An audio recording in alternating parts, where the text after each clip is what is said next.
Flood Protection Secrets, the podcast to the protection against heavy rain and flooding by Dr. Flood, Andreas Klippe. So the big challenge is, how can house owners like you and me get a flood-free home?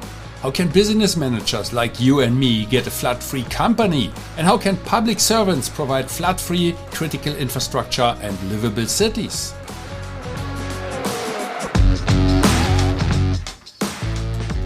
Flood Protection Secrets, the podcast by Dr. Flood, Andreas Klippe. This podcast is for foresighted and proactive people who do not want to shovel the muddy water out of their room while standing in the midst of the disaster.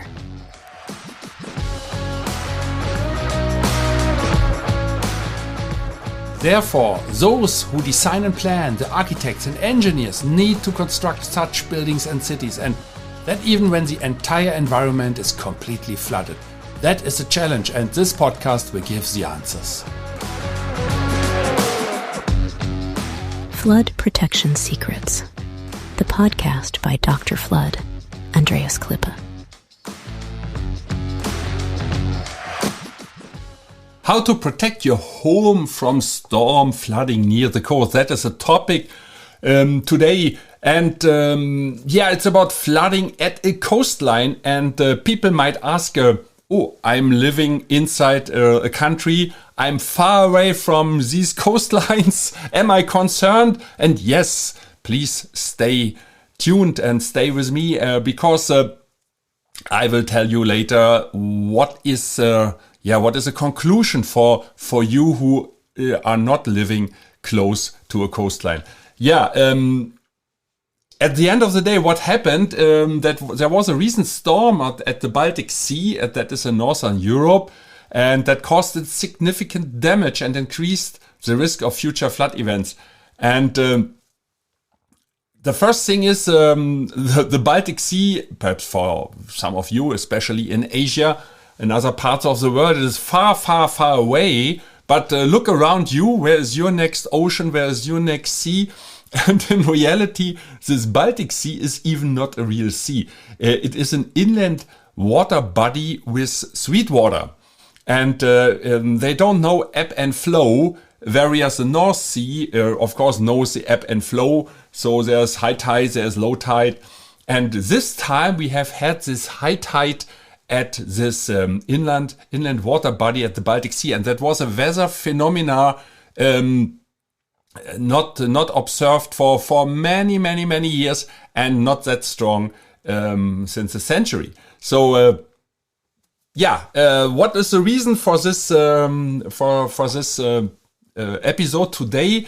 I was asked by one of the biggest and influential magazines, weekly magazines, Focus, and Focus, this print magazine, has an online platform, and they have 200 million visits in their best months. And they asked me, as a flood expert, can I tell something about it, because this risk is getting worse and worse, and it's time to share the knowledge what to do and how to protect, to share the best protective measures for residents and property owners. Because that will not be the last time. And so I was very glad to answer for them. The interview or the article has been published in German language. However, for all those who are interested, can just type Focus online and look for my name, Andreas Klippe, and then you will see these articles popping up, and you just can translate it with Google Translate or whatever browser you are using. Let's start and come to the topic. Which areas of the Baltic Sea? By the way, that is a nice area, and whoever is traveling to Europe, most probably you know Hamburg. That's not far away. Only a step to the eastern side, and you are at the Baltic Sea already. So just visit it. So which areas on the Baltic Sea coast are particularly affected by storm surges? Since there are no ebbs and flows, as I mentioned, on the Baltic Sea, it has to be called storm flood instead of storm surge. Anyway, the areas of Flensburg Fjord, Kiel Bay and Lübeck Bay were highlighted in the reports, in the news. And as we have now seen, almost the entire Baltic Sea coast of Germany was affected. The water penetrated unprotected buildings and washed through cars. Do you know that from your area? Yeah? At the end, the result is always the same. The water penetrated unprotected buildings and washed through cars. Yep, and at the end, you doesn't care where the water is coming from. Huh? I predict it will get much worse. Today it was the Baltic Sea, tomorrow it is the North Sea, and the day after tomorrow it is rivers that cause flooding. But the good news is, yes, we can protect ourselves. And that leads me to the next question. What precautions should you take to protect your home from a storm surge? I always say we need to worry about preventing flood damage, not repairing damage after a flood event. I just repeat it. We need to worry about preventing flood damage, not repairing damage after a flood event. Unfortunately, quite often that happens, and then the people, of course, complain that they have to clean up the mess. They have to spend their hard-earned money for repairing and replacement of inventory of all their goods they have lost, and then they run out of money, of course, and there's no money left for the good things in life, for a nice trip to Europe, for instance. So what can you do? You can close any opening in a building with flood protection barriers. I think for those who listen to this podcast for a while, they know it already. These include doors, windows, light wells, basement entrances, and sewer connections, which can be equipped with check valves to prevent backflow from the sewer into the building, as long as you are connected to a public sewer or to a sewer system. The workplace as well as a private home can be protected in this way, as can the garage with a car and bicycles for the children, as well as a kindergarten and school. We recently provided flood protection to 5 primary schools in the Philippines, and these children there will no longer have to miss school due to flooding in the future. That is a good thing. It's a start. It's only 5 schools, but so what? At the end of the day, we always not we, but we have to deal with people who decide about budgets and what is more important. And unfortunately, the education in the world for the kids has not the highest priority, but it should have. And how can you educate people when the schools are flooded once a year or twice a year? And how about the inventory? So, as I've said already, all the budget will be spent to repair the damages instead of spending it for better education. Anyway, we did a small contribution to a better education, at least at these 5 schools in the Philippines. So, next question. Are there any warning systems for storm surges? Focus Online magazine in Germany asked me that you should pay attention to. My tip is very clear. For everybody in the world, listen to the weather experts. Our that is a word for a German-speaking guy who should pronounce it in correct English. Meteorologists. My goodness. Excuse me. Our meteorologists are outstanding. So these guys who always tell you about the weather report in TV or in the radio. In the past, we didn't have the possibilities that today's computer simulations offer, but now the weather can be calculated quite accurately, about a week in advance. Now, sometimes it's changing, then it must be adjusted, and please don't forget and don't be angry when you install your flood barriers, for instance, and then it is not raining. Be happy about that. That is like you take an umbrella with you in the morning and it is not raining. So don't accuse the weather guys. You announced the probability of 30% it will rain. That is only 30%. So be lucky. The 70% came true. So it was not raining. And that is the same thing with this flooding things. At the end, it is a warning, and you can follow or you don't follow. So there are also regional early warning systems. Sometimes at some areas, in some countries, people on the coast are also used to flood events. at least at this area. Also, this time it was different. In some regions, there was flooding like no other since weather records began in 1881 in Germany. 1881, and some regions were flooding, and that never happened. That never happened these 140 years ago, at least since it was recorded. There are now also 1 or 2 disaster warning apps available here in Germany. So I report about what happened in my original country. So in every country it's different. There are some countries perhaps more developed in disaster warning than others. One of the leading insurance companies in Germany uses sometimes like this. That is this insurance company with these blue letters. They are well known all over the world. And I myself get storm warnings there. However, telling people to stay home won't stop heavy rain and flooding from flooding my living room or garage. Yeah, that only tells me, hey, something is coming. But I can perhaps protect myself. I can protect my family. I can go to higher levels in my house. I can climb on the rooftop.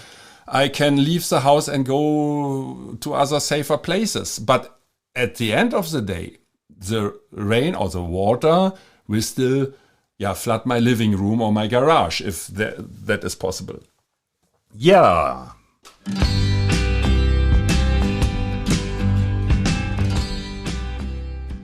Flood Protection Secrets, the podcast to the protection against heavy rain and flooding, by Dr. Flood, Andreas Klippe.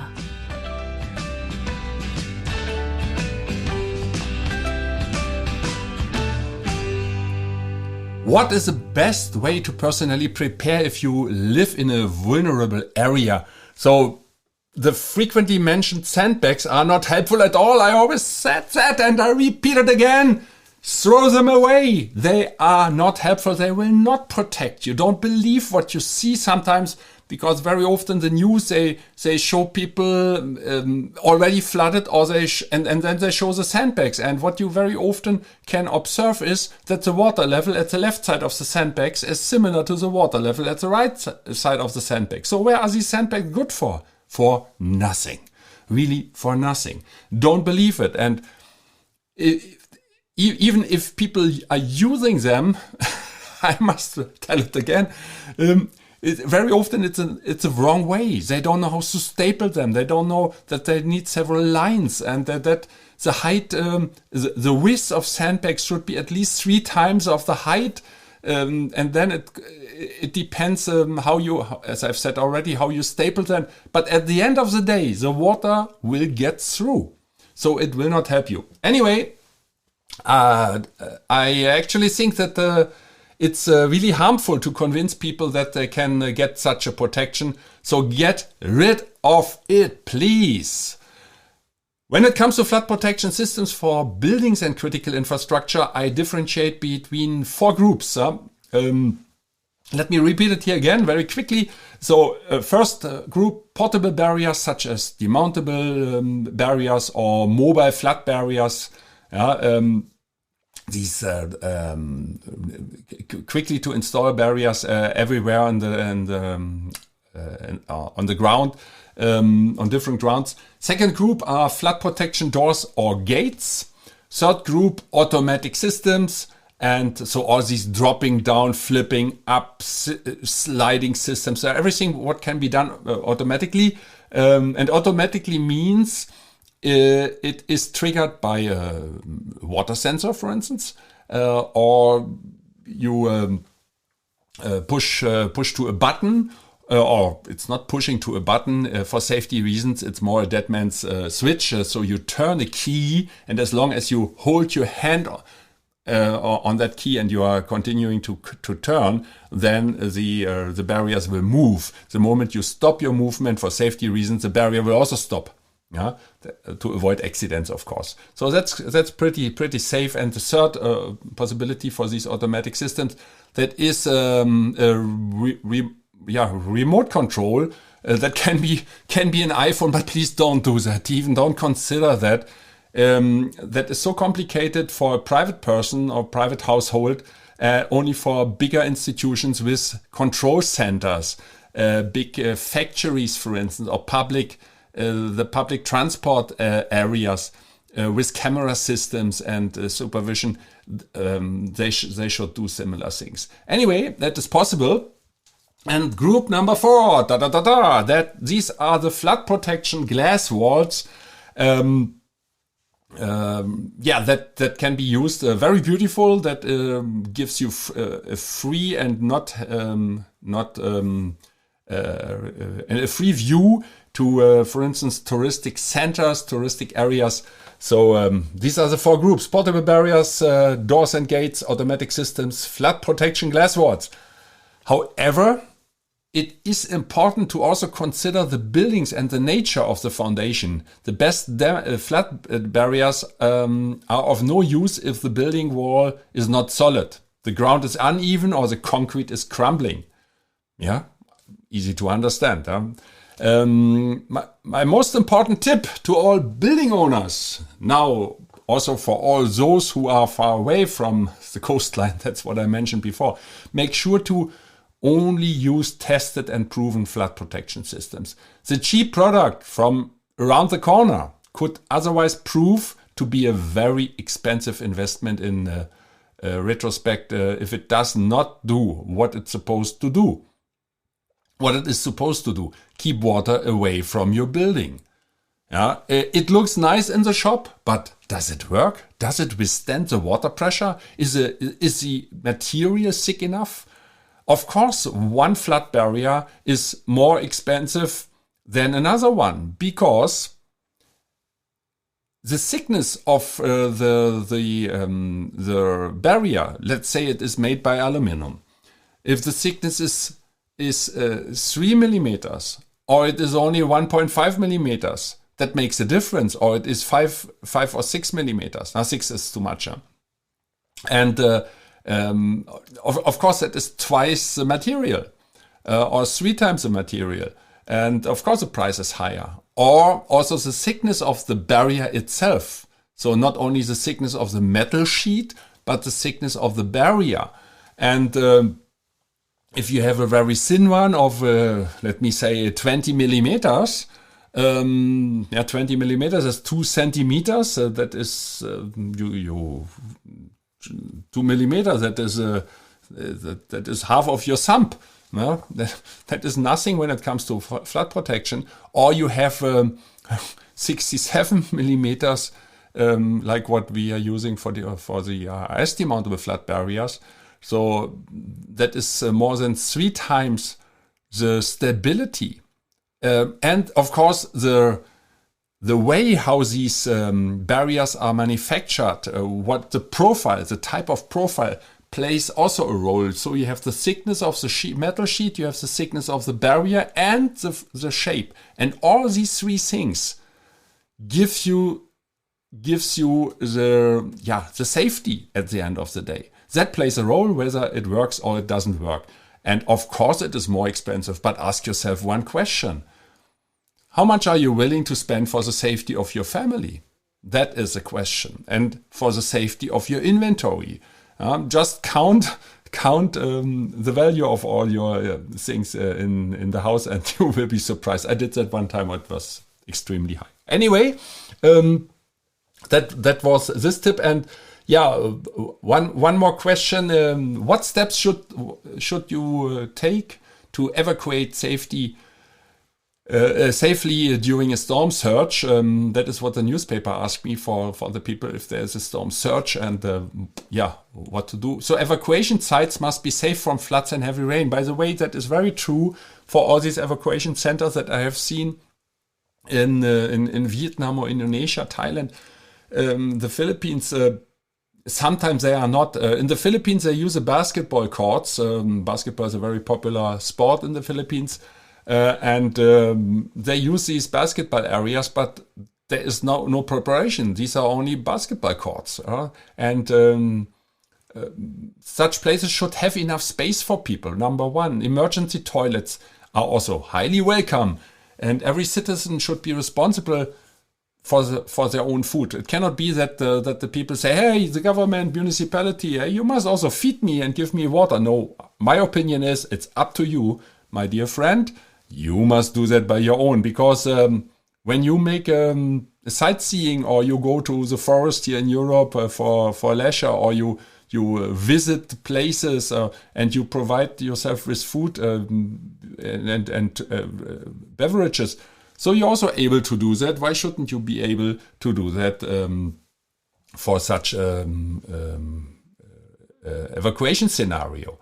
So I can expect to provide myself with water, food, and medicine, as well as toys for the children. So everybody does that when you go on vacation or plan a barbecue weekend, huh? And there at the barbecue weekend, there's always enough to drink. Huh? Isn't that true? If not, it's not a good barbecue weekend. As soon as a weather forecast announces bad weather, everyone should have a backpack, a travel bag, and suitable clothing ready just in case. And if the evacuation takes a little longer, think about candles, batteries, a radio, and games, or a small musical instrument. Ukulele, a flute, or a harmonica ensures a good atmosphere while it is thundering and storming outside. Don't forget that. You don't know how long you will stay there. Last question before I continue about all these details. Last question that this German Focus Online magazine was asking me: Are also people concerned? Are also people concerned who live far away from a coastline? I said already something. I made comments already before. Yes, of course. Storm surge is one reason for flooding. Another one is heavy rain due to typhoons, hurricanes, or cyclones. And sometimes only heavy rain is enough. The message to all: everyone should prepare for a possible flood scenario. Short summary. 3 points. Unpredictable weather situations occur more frequently, and it can hit anybody, anywhere. Summary point number 2. To live along a coastline has a higher risk, but all can be hit by heavy rain.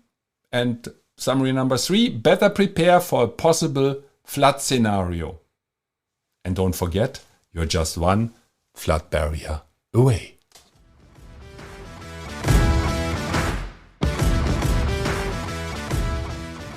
I wish and hope for you that you make the right decisions when it comes to your personal flood protection.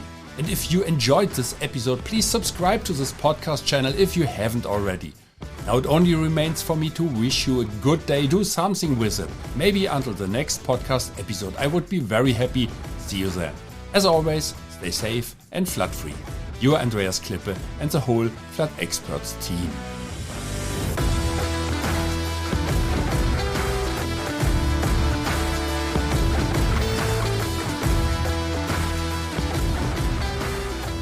That's it again with the new episode of Flood Protection Secrets, the podcast by Dr. Flood Andreas Klippe, German engineer, book author, and head of the Flood Experts.